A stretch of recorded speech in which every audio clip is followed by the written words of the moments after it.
So I just had a conversation with the guy who says that he created Sofala after I didn't listen to his advice about Karina being a catfish a while ago. But the dude has a problem. Like, he created a hate group against me, a secret Facebook hate group against me, because he views my behavior as ridiculous. But these people, while they're told not to be violent, are violent. These people will exacerbate the behavior, like trigger it, and then they'll blame you for getting out of hand. That's narcissism. That's gaslighting and all sorts of bullshit that I brought up before. So when this guy came up to me, he wants to have a conversation with me, right? So he's having a conversation. He's saying, we're not behind the violent attack that you experienced. Yeah, okay. But 8chan inspired violence in North Carolina from the Proud Boys against a Black Lives Matter protester by running them over with their car. That doesn't mean that 8chan is not responsible for promulgating racism, okay? Sofala does the same thing. They exacerbate hate against me and then blame me for when I'm triggered to be mad. But they're triggering the hate. They're classist. Even after Bernie Sanders, they won't date under their economic class, these women. They exacerbate behavior that seems very right-wingy to me, where it's like, oh, your behavior's a problem, but we're going to, yell at you until you stop with the behavior. But that just triggers the behavior to be worse. It's called gaslighting. We know this. It's all things that narcissists do. They'll even say, no, you're actually the narcissist. That's another thing that narcissists do. The right wing attacking Bernie Sanders saying, no, you're the narcissist. It's pretty much the same thing. So if 8chan was on Cloudflare and taken down for inspiring racism in North Carolina at the Black Lives Matter event, 8chan indeed had to be taken off the internet by Cloudflare. I don't know if there was a lawsuit, but there probably should be. KiwiFarms.net is hosted by Cloudflare. They trigger people with mental illnesses who maybe normally just are pretty fine, but then they'll trigger people that have maybe an issue with something or that they view as a sexual deviant. They'll make fun of people just because they support interracial relationships or for same-sex marriage. And then they'll say, look, we got all these other people that we don't like, but also these weirdos like Chris Chan, so they're all like Chris Chan. It's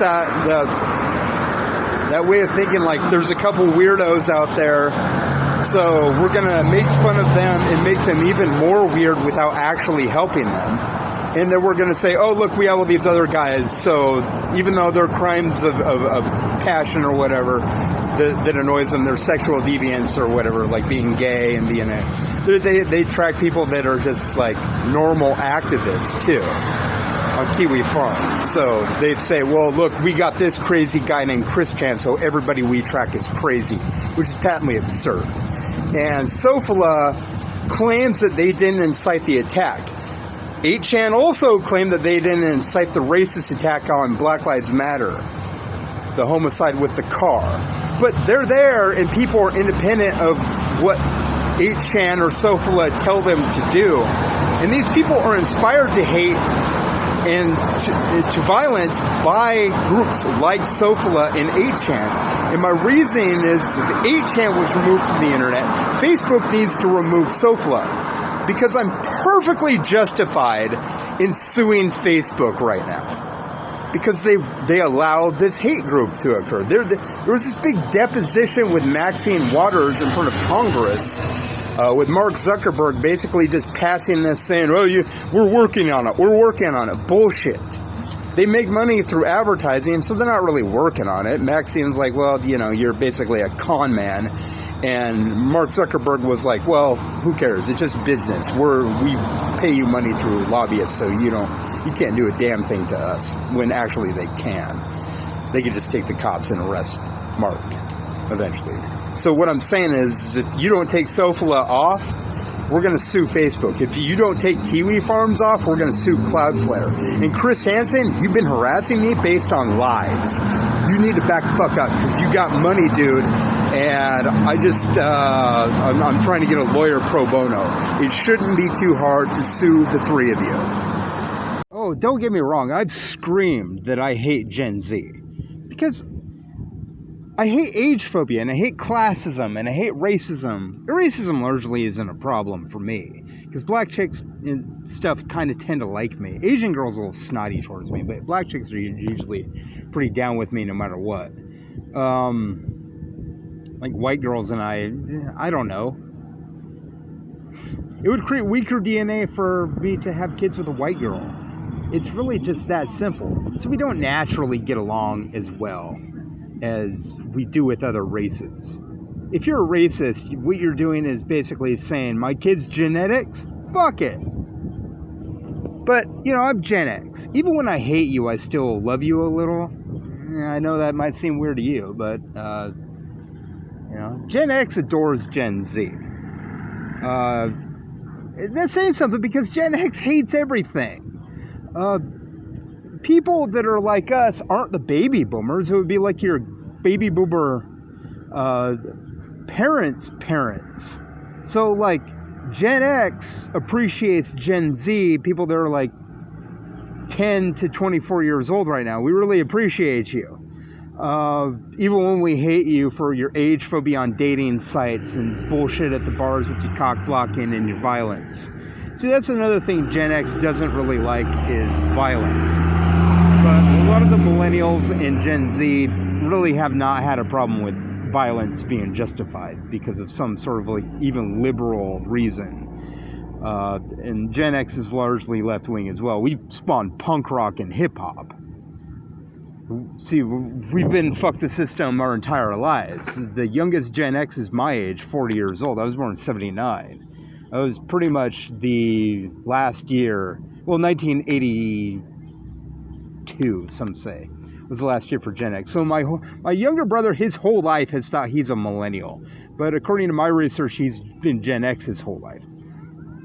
So he's kind of played that role of a millennial, like kind of happy-go-lucky, ridiculous, a little bit hypocritical, like how they capitalize on socialist ideals like the Occupy movement and shit. Guy Fawkes mask, Amazon. Millennials are kind of hypocritical. The real punk rockers and fuck the system people were Gen X. And you know who were? Bernie Sanders' generation. The generation before the baby boomers. So your great-grandparents really love you. Okay, so recently I got into this discussion. It was actually pretty civil about Christianity with a guy who was a Christian on Instagram. Soups here was part of that discussion. You know him, he never says anything on my post but badass. But he's a fan. So the three of us were kind of having this discussion. He corrected me on some things. But my argument was that Christians are hypocritical and that they were violent. And Jesus was also violent, though he preached nonviolence. Because in Mark 23, he got violent by fashioning a whip of cords and chasing down the tax takers. I'm not saying that he is guilty of assault and battery, but he may be guilty of battery, but he's definitely guilty of assault. Assault does not necessarily mean violence. Battery. Okay, here's how assault and battery works out in the law today. Assault is when you are pretty much almost there getting violent. You're about to, but like battery is when you make contact with skin on skin, force contact. That's battery. Assault and battery in the law today are both viewed as violence. So even if he drove out the tax takers, he drove them out with a weapon known as a whip. That doesn't mean he wasn't violent. He was still violent. Even if he didn't make contact, because that would be battery. But he may have been guilty of assault, which is still violence. I'm gonna kill you because you're right there and you're wearing green is assault. But if you actually punched me because I was wearing green, that would be battery. But both things, assault and battery, are viewed as violence. So Mark 23, Jesus is violent. Even though he preached against nonviolence, and hypocrisy.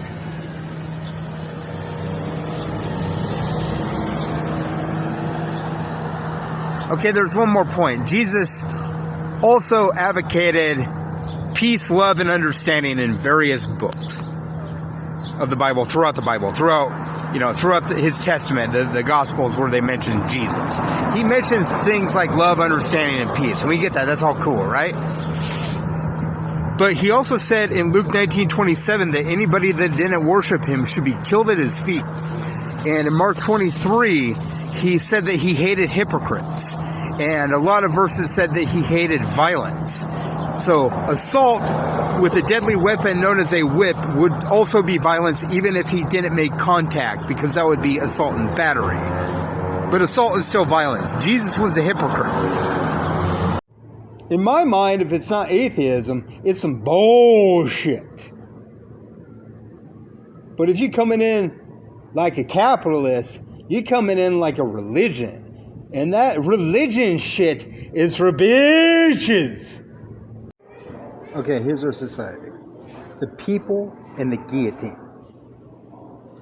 No more politicians, no more cops. If you want to kill somebody that badly enough, you have to drag them to the guillotine on a Tuesday, all Tuesday of your town. From midnight to midnight, we'll have guillotines. But each person that goes up there, you have to ask the direct democracy of your city if we kill this person. And if you do, and you want to kill them, you have to do it against their will. And you have to put $100 in the machine. Every job now on the planet will pay you $100,000 a year. You can have multiple jobs, but you can only earn up to $6 million. So it could take you 60 years